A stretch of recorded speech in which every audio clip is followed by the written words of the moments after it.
So here's the thing.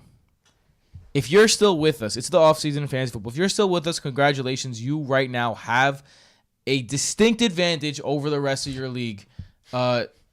Well, you laugh, but it's true. You have a distinct advantage over the rest of your league because, hey, this is where it begins. You're going to know today what these what these coach hirings mean for your players next year. And you know going into it, hey, look at what happened to Todd Gurley, right? Todd Gurley went from Jeff Fisher as a head coach to Sean McVay as a head coach, and he went from just nothingness to the number one pick next year.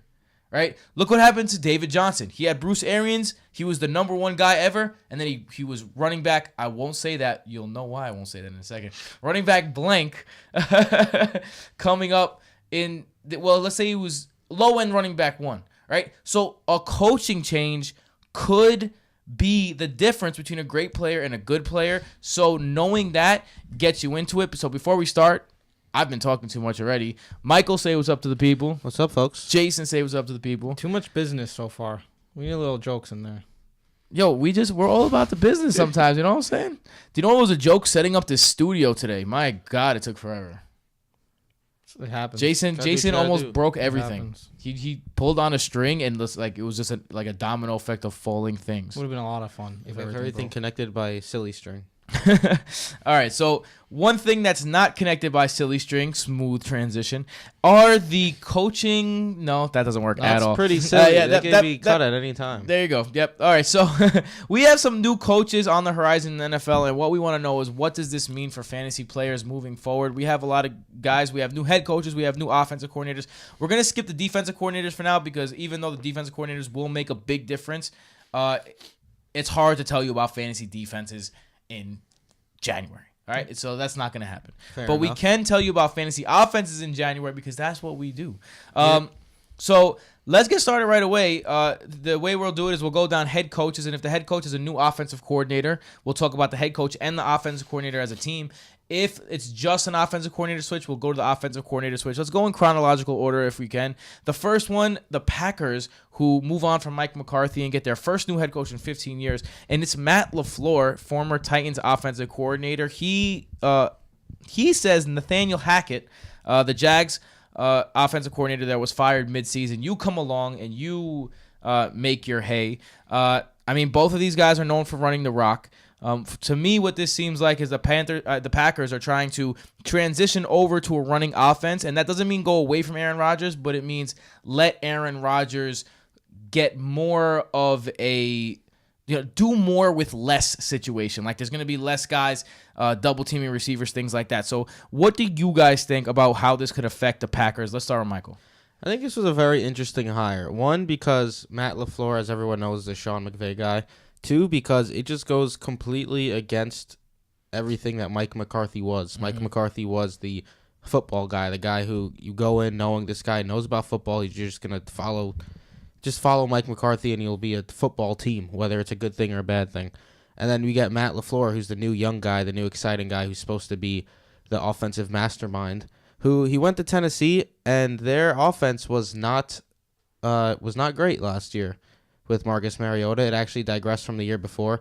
Yes, you could blame injuries and you could blame just a lack of weapons, but it was not nearly anything near what you would expect from a Sean McVay offense. I think people might go into the tree branch a little too far when it comes to things like this, like Bill Belichick, for example. His coaches have never really worked out, and then you got like Sean McVay, and he's the new guy that everyone's trying to grab.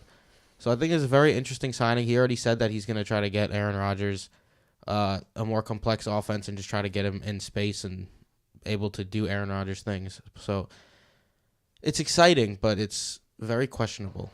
So, yeah, I agree this is an interesting hire. Jason, how do you think this affects a guy like Devontae Adams, who a lot of people are going into next season saying this guy's a definite first-round pick, and Aaron Jones, who a lot of people are going into next year saying, hey, this is a guy that, if you're not paying attention, could be a steal in drafts?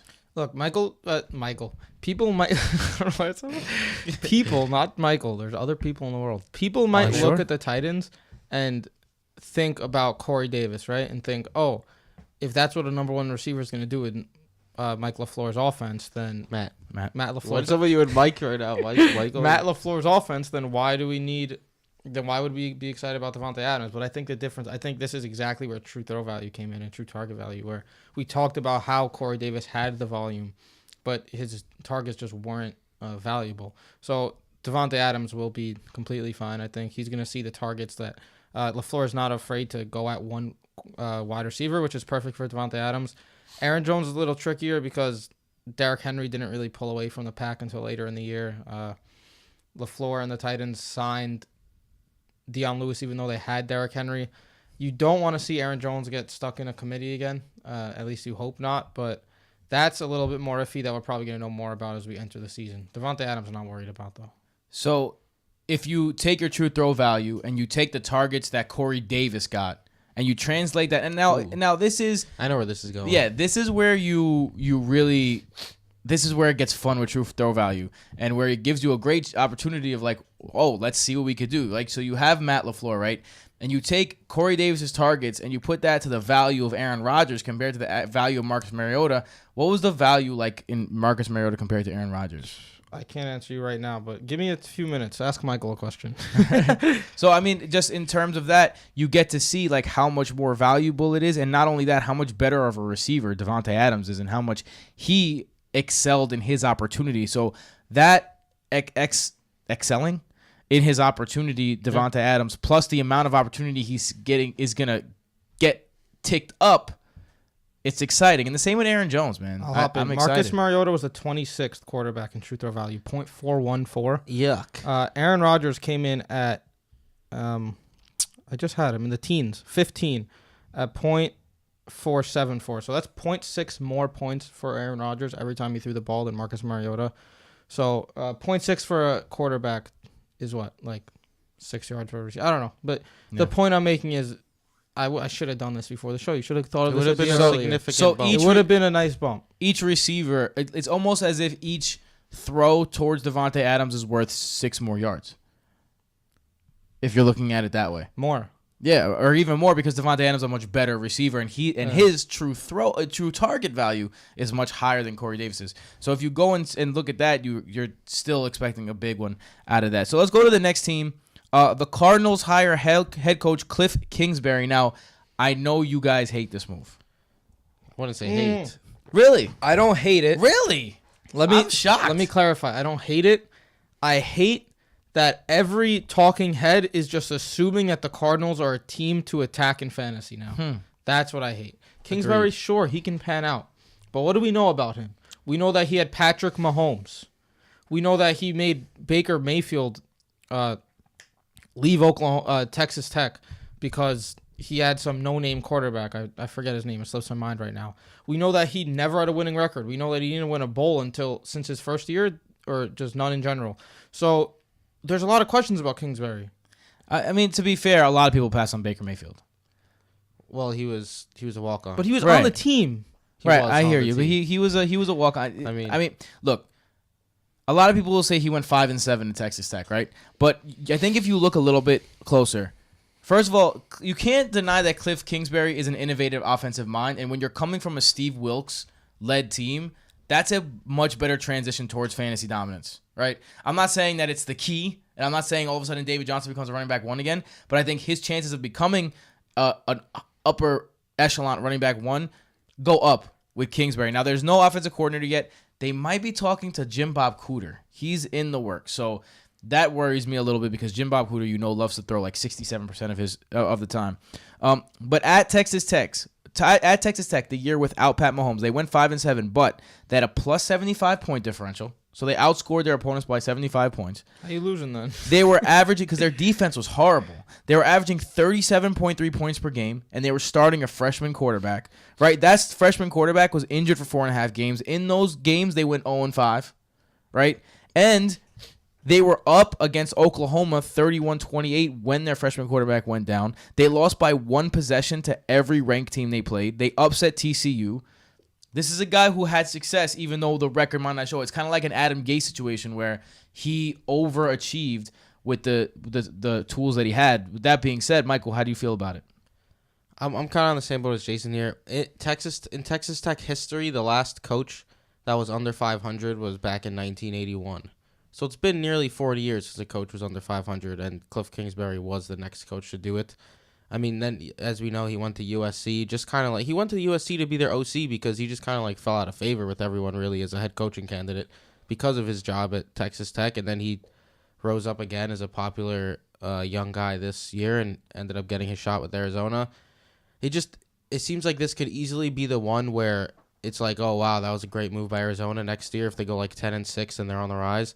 But then you could also see them going like 4-12 and saying, well, they shouldn't have taken a shot on this guy who's super inexperienced. I also don't know if I'm sold on Josh Rosen. And Agreed. Kingsbury should help, but Josh Rosen had, of all the quarterbacks who ended the season as a starter, the second worst true throw value, just ahead of Josh Allen. Yo, you want to hear something crazy? I think Josh Allen is not an Arizona Cardinal by the end of the year. Josh Rosen. Josh Rosen, excuse me.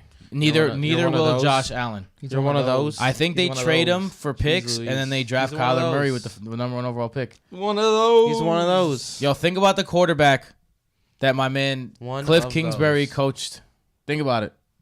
Mahomes. Mahomes. Who's the most like Mahomes? You want me to say Murray? It is Murray. He's It one is. of those. That's the answer.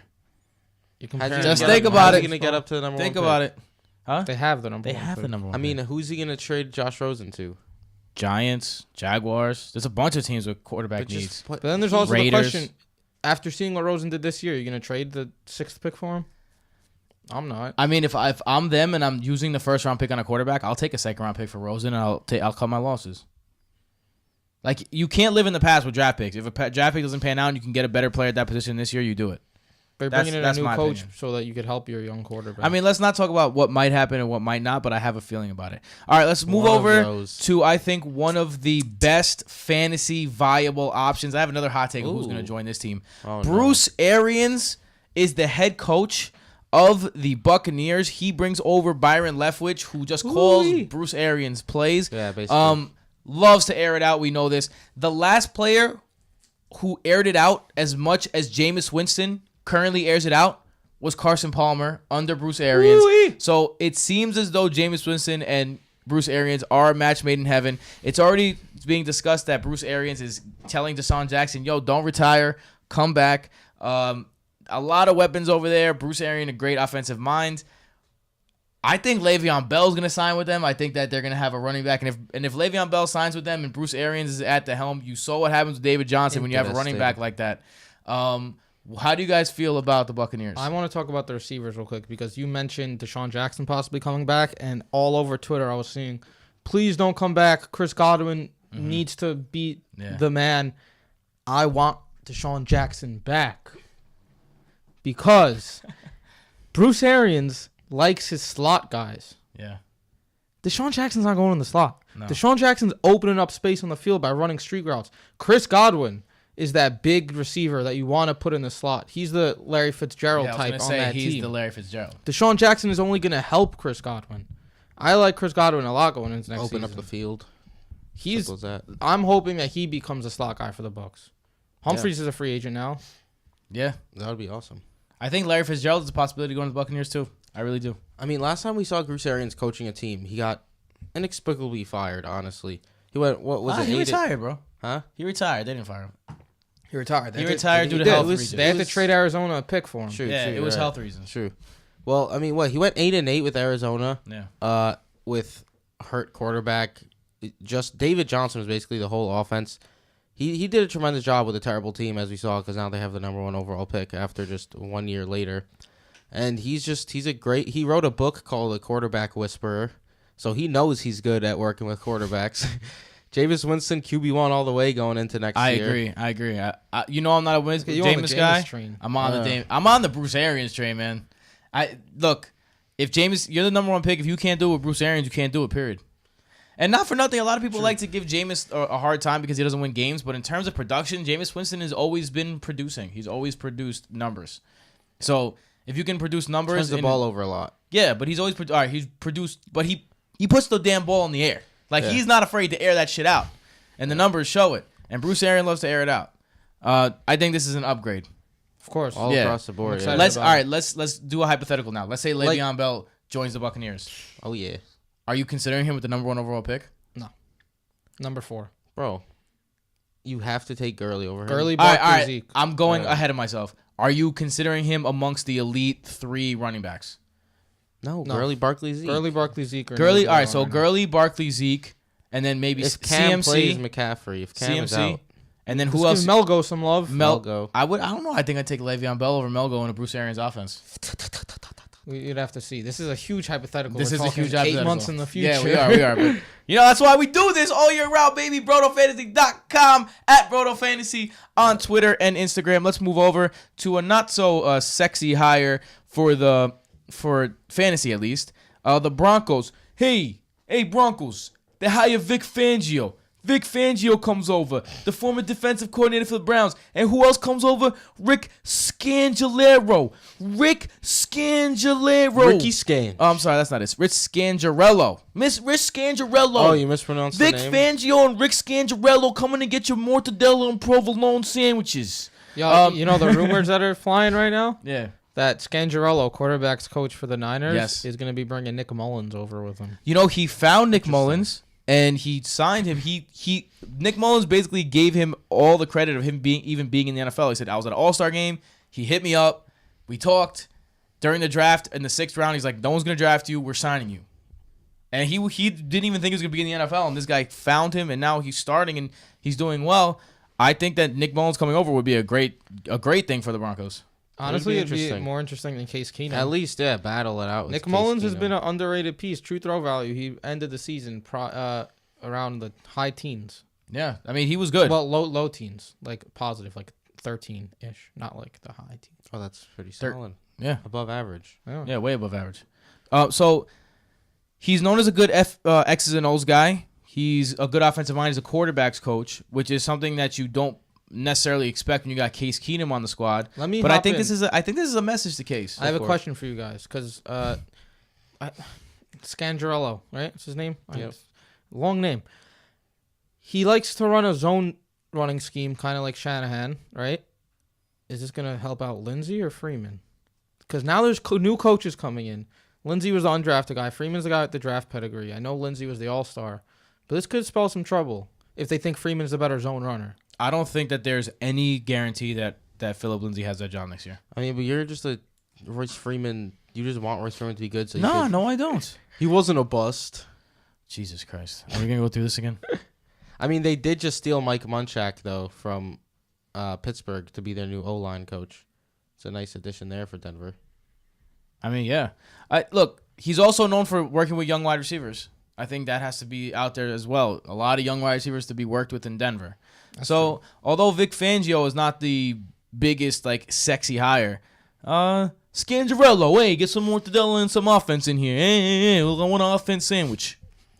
So, let's move on to our next one that hits close to home for us. Adam Gase, the head coach of the Jets. As you guys know, we are Jets fans, which explains why we love fantasy so much, because we have so little to watch during Jet games. We just watched all the NFL and got really into fantasy. The first year we bought Red Zone. It's the best year of our lives. Yeah, I mean, we hardly watched Jet games that year because it was last year and they sucked. So we watched the rest of the NFL. We did kind of the same thing this year. Now with the new technology, we have the Jets game on a laptop, the Giants game on a laptop, and Red Zone on the TV. Boom. Oh, what a time to be alive. Oh, what a time. Speaking of what a time to be alive, Adam Gase looked like he was scared of his own shadow during the press conference, but he did have a better press conference to make up for that later on at ESPN Radio. I feel bad for him, honestly, because no one something- cared about what he said. Yeah, no one cared about what he said. I haven't even found the actual interview. For real, all I find is the videos of him going like... Yeah, and following a taco around the room. And There had to be... I just think he was really nervous or something.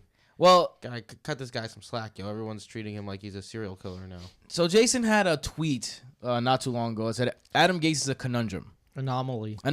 There you go. Conundrum. Phenomenal. Jason, why don't you explain to him why he's an anomaly? Yeah, I'm just going to go over that tweet on air because not everyone sees our Twitter. Because Hold on. At BRoto Fantasy on Twitter. Yes. There's a pro with every single con. So I'm going to go through 5 different pros and cons. Pro number 1. He kept the Dolphins competitive every year despite having a not very talented team. True. Con. He did not use his most talented players. True. Hashtag Kenyon Drake. Kenyon Drake. Even Devontae Parker. Devontae Parker. About. Yeah. He traded away Landry, traded away Sue. He traded away the Tack Pouncey. Brought in Frank Gore. Yeah, Got rid of Damian Williams. You got rid of some good players, and he didn't play some good players. But to be fair, the players that he Damian did Williams play left from free agency. were I. I believe. Pro. He's not that bad at home. Con, he sucks on the road. His 3 seasons with Miami, his records at home were 6-2, 4-4, 6-2. 500 or better every time. I mean, and the 4-4 you got to consider is in a 6-10 season. Yeah. No. Yes. Yeah. So The away records are 4-4, 2-6, 1-7. So when I'm looking 4-4. at people who play worse on the road, there's 2 questions you ask yourself. Was he good at home because he was getting more talent out of his less talented players? Or was he just not good enough to win on the road? I think that's the question that needs to be answered, honestly. Like, and we can't answer that yet. It's tough winning on the road in the NFL. It's tougher winning on the road with a bad team. Yeah, but I mean, part of the reason why he had a bad team is he traded away all his good players. Like, if you're coaching in New York, you're gonna have to have a different type of mentality, and one of the things that your mentality is gonna have to be is, hey, can I handle this? And from what it looks like, he didn't handle his players who spoke out very well, and he traded all his talent away. So, Michael, let's start with you. If you're giving this a grade, what would you give it for the Jets? I'd give it like a B. Oh, so right in the middle. Yeah, I feel like some people who are grading him too harshly just because the Dolphins sucked when, I mean, come on, it's the Dolphins. Like, they're just a mediocre franchise. They've always been a mediocre franchise. Even when they had Dan Marino, they couldn't win a damn Super Bowl. I'm sorry, Dolphins fans. But then... I'm not. True. Hashtag Jets up. Hashtag wrong straight. But then this is also a guy who has been successful with his offense. Jason, the true throw value, Ryan Tannehill was a top 5, I believe. Came in 6th. Came in 6th in true throw value, so he was productive. The thing I hate the most about Adam Gase, and I really hope he doesn't carry this over, is his lack of plays. He was in the bottom of the league in offensive plays run per game. It's because he loves running the ball. Yeah, I don't want that. With Sam Darnold, I want to be a fast-paced offense, able to use the weapons and slinging the ball around, so I'm hoping he's able to adapt. One of the things that was a calling card of the Adam Gase offense was they got a lot of big plays. They scored on a lot of giant plays, but there weren't that many big plays. Do you think that's a product of Ryan Tannehill, Jason, or do you think that's a product of the offensive system? I think it's the offensive system because, like we said, the big plays helps out with your truth or value. It increases your efficiency. Ryan Tannehill was the 6th most efficient quarterback this season, and the Dolphins on the season only threw the 19th most times. When your quarterback is having success throwing the ball, old style people will say it's because you run the ball so much. But you want to throw the ball more. And when you're only 19th in passing attempts, and he's been in the 20s his entire career in the Miami, that I don't think there's a reason for that to be the case right now in 2019. Yeah. So what grade would you give it? B-. Do you think there's an overall positive or negative for the Jets players next year in fantasy? I'm going to say positive, but I really don't know right now. Interesting. Michael? I think it's still like on a neutral course. I wanted expecting Todd anyone Monken to really take a huge step up. Yeah. I'm going to give it a B. It doesn't look like anyone liked Todd Monken as a head coaching candidate because he got hired as an offensive coordinator. Transition game tight. Let's go to the Real Browns. talk, though, if you're Todd Monken, My transition game was so tight, Come on, bro. man. Just ruined You that. just loosened it. Just loosen the transition. You just tight took out the transition bunny game. ears. Horrible. You're in a timeout. So back to the ill transition. let me finish my Transition time. The Browns first promote Freddie Kitchens quit. to offensive coordinator and then to head coach in quit. less than 3 months. He's someone who definitely didn't quit. And they hire Todd Monken as their offensive coordinator. Michael, Jason, I could see your raging boners from here. 2 of the guys that the Twins are, the threesome of the Twins' dreams, Freddie Kitchens, Todd Monken, Baker Mayfield, all rods thick. How thick are their rods going to get? I mean, I prefer probably Bruce Arians over Freddie Kitchens. Browns are winning the AFC North next year. Brown? Oh, we got ourselves a hot take off the bat. There's no question don't about think it. it's I don't very even hot. think it's a hot take. It's a If good the What are odds they? came Did out they end now, the I'd make season a what? bet now. They ended 5-2 this season. odds are out, the bro. last 7. It's degeneration out there. There's degeneration. I'm gonna Take go make a trip bet. to Jersey. To Jersey. All right, so let's talk more fantasy-wise. I know you guys love Todd Monken. I know you guys love Freddie Kitchens. What does this mean for a Browns team that, on the whole, is super talented in terms of the talent that they have on the field? Baker Mayfield is going to be. He just set the record for most touchdown passes as a rookie in a year where he didn't start till week 5, I believe it was. I think he came in midway through week 4 against the Jets, week 3 or week 4, and now he's gonna get another year. He's keeping the Freddie Kitchens offense, presumably, even though Todd Monken is the OC. I expect him to have a similar style offense because he was slinging the ball around. And Nick Chubb took a huge step up once he became the starter. He was like I think he was the number 1 ranked PFF running back. He was by far and away the most elusive running back by PFF rankings. So he was great too. I love it for Chubb. I love it for Mayfield. Jarvis Landry's a bit of a question mark, I still think, because once Freddie Kitchens took over, his targets did go down. David Njoku didn't really take the step up that I expected him to take up last season. But one of the pass catchers is going to have to step up now that Baker Mayfield is going to take a step up. So there is one guy that I know Jason's a big fan of, named Antonio Callaway. Jason, why don't you tell us about what you think about Antonio Callaway this season? Yeah. I'll tell you about Monken and Kitchens as well. They like to run air raid offenses. Those are basically you want to come out of the shotgun most of the time. You want to work with 2 outside receivers or 2 receivers in the slot, or work with trips receivers on the right. So you always want to use a lot of receivers. And in today's NFL, that's what you want to do. And Baker Mayfield ran an air raid offense in Texas Tech. Now to get on some Oklahoma, sorry. Texas Tech is where he was banished from. To get on some numbers, Todd Monken and Tampa Bay's offense on an EPA-based decision ran 70% of the time on second down. So what I mean by that, I didn't say it the best way I could. PFF has EPA, that's like your expected value basically of the play, right? So 70% of the time, Todd Monken was making the right decision. That was the highest in the league. He likes to pass the ball. He has a quote saying, "Why would I want to run for 3 yards and have a second and long," or something like that. So I think it's a perfect offense for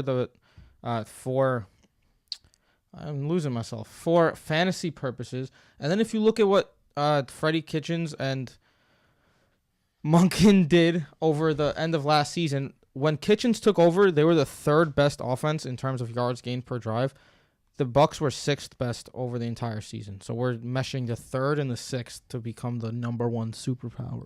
You know, the Browns took a huge step up offensively at the same time they took a huge step down defensively, which I know we're not really going to talk about defensive coordinators on this episode, but Greg Williams had a top 5 defense for the Browns when he was a DC. When he moved to head coach, they dropped a bottom 5 defense. So you got to think he has a lot to do with it. Go Jets.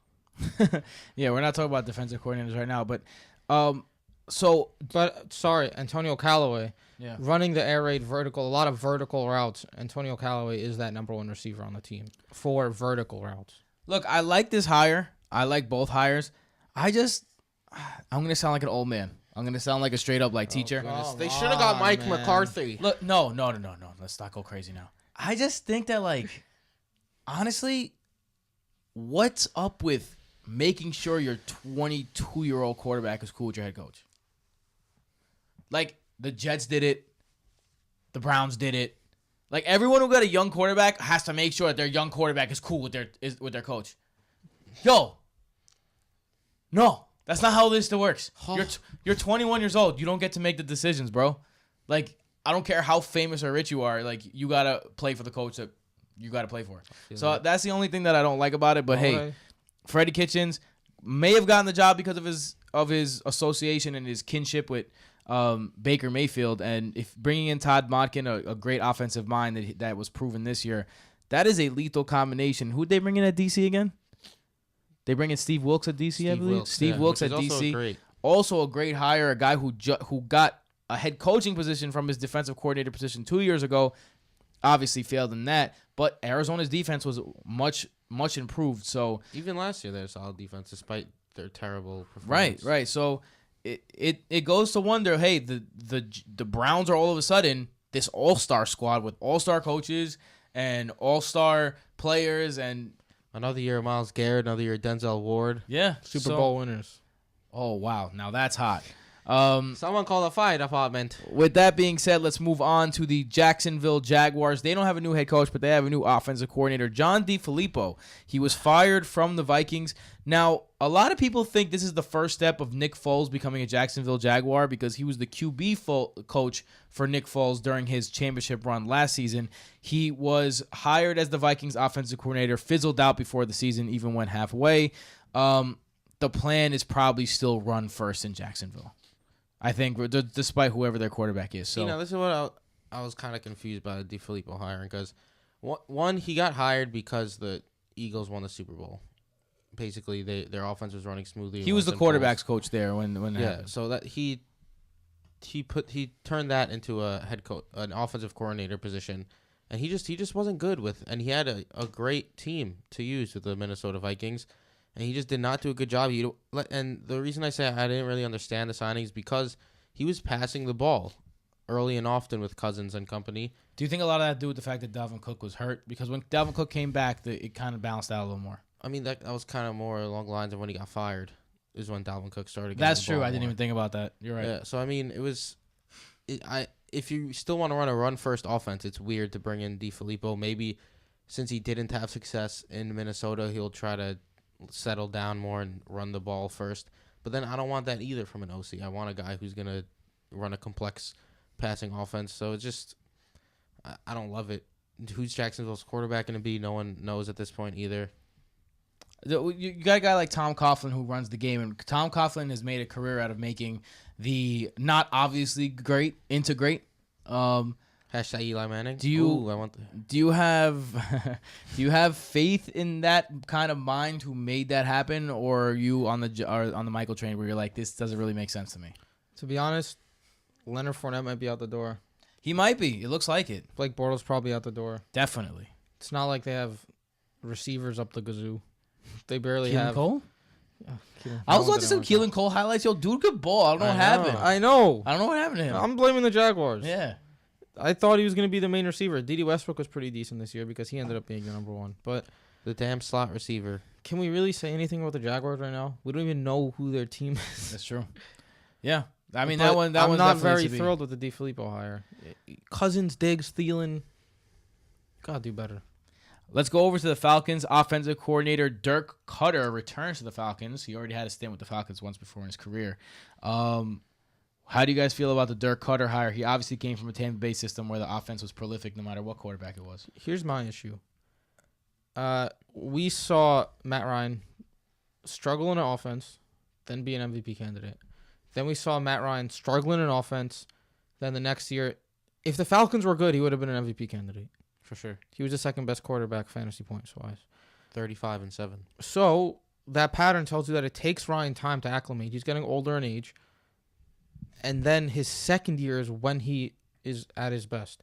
So I'm not sold on the idea that Matt Ryan can learn a new offense and excel in it through one offseason. Now, Dirk Cutter was the offensive coordinator for the Falcons from 2012 to 2014. Now, yes, that was It's a while ago. 5 years ago.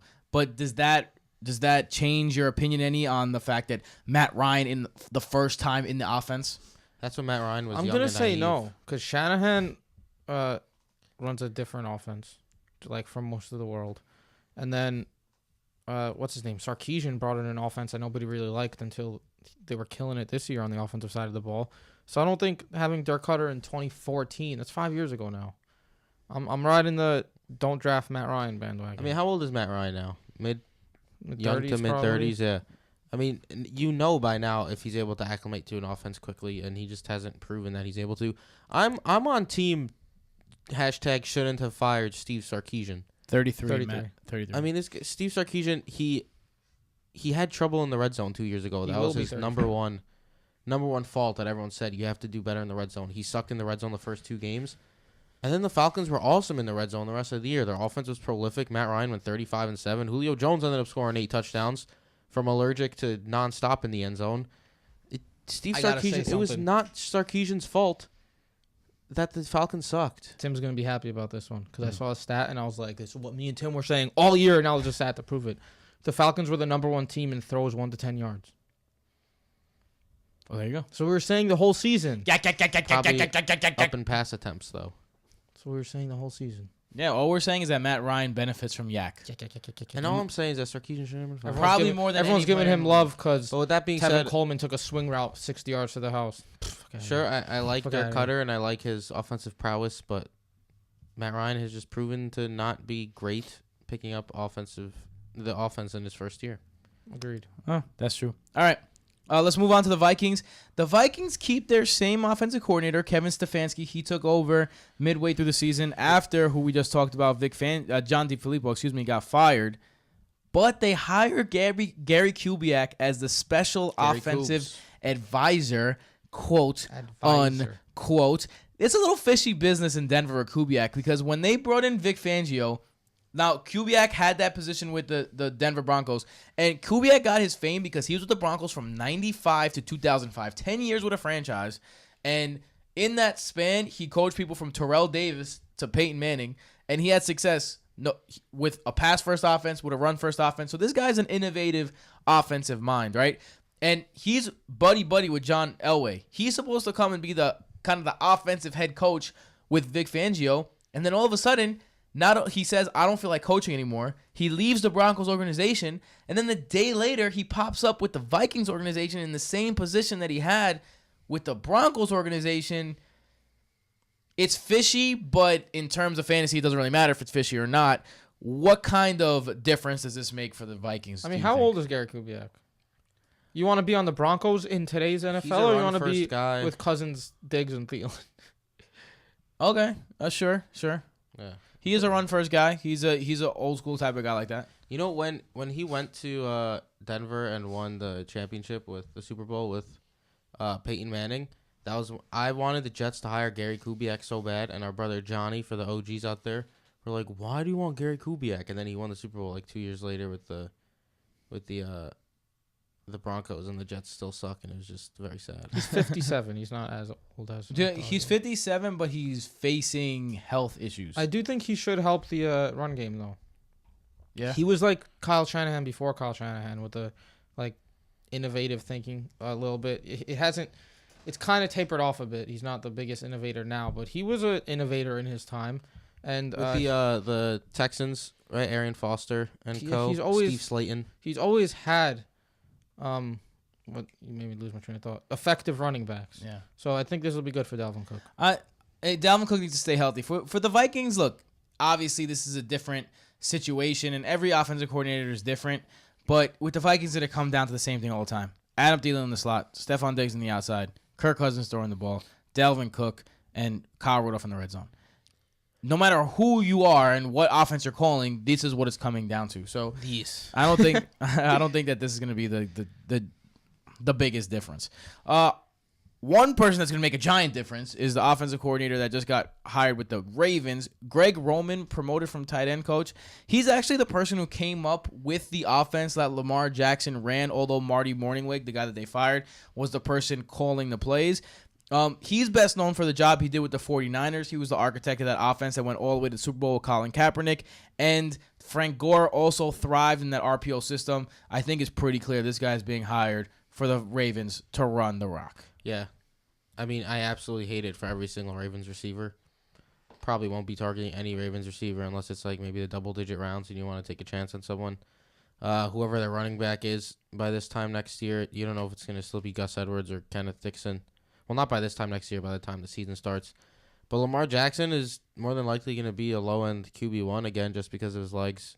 I would even say a little higher than that. I think that he has a chance to be in the top echelon of QBs just because of running. He has to start throwing the ball better. He really does. I think he will.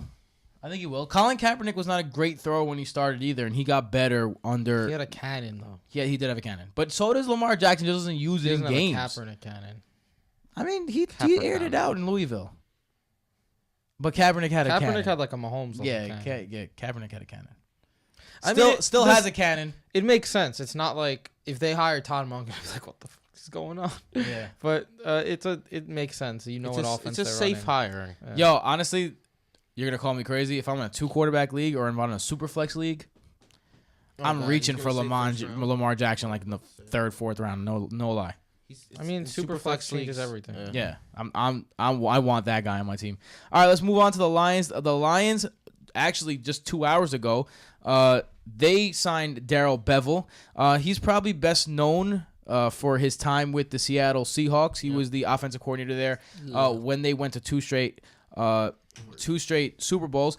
Funny thing, he was the offensive coordinator who ended up calling the pass in the goal line. The defensive coordinator on the other side who ended up calling the Malcolm Butler play for interception, which, by the way, I just started reading Gridiron Genius by Mike Lombardi, where he goes deep into that play in the preparation that took all summer and all winter, and they never ran that formation at all whatsoever during the year, and then they ran that formation for the first time on that play, and that's exactly what happened. A must check out for any football fan, and I'm not getting paid to say that. Michael Lombardi, that's my guy. But Yeah, he's the man.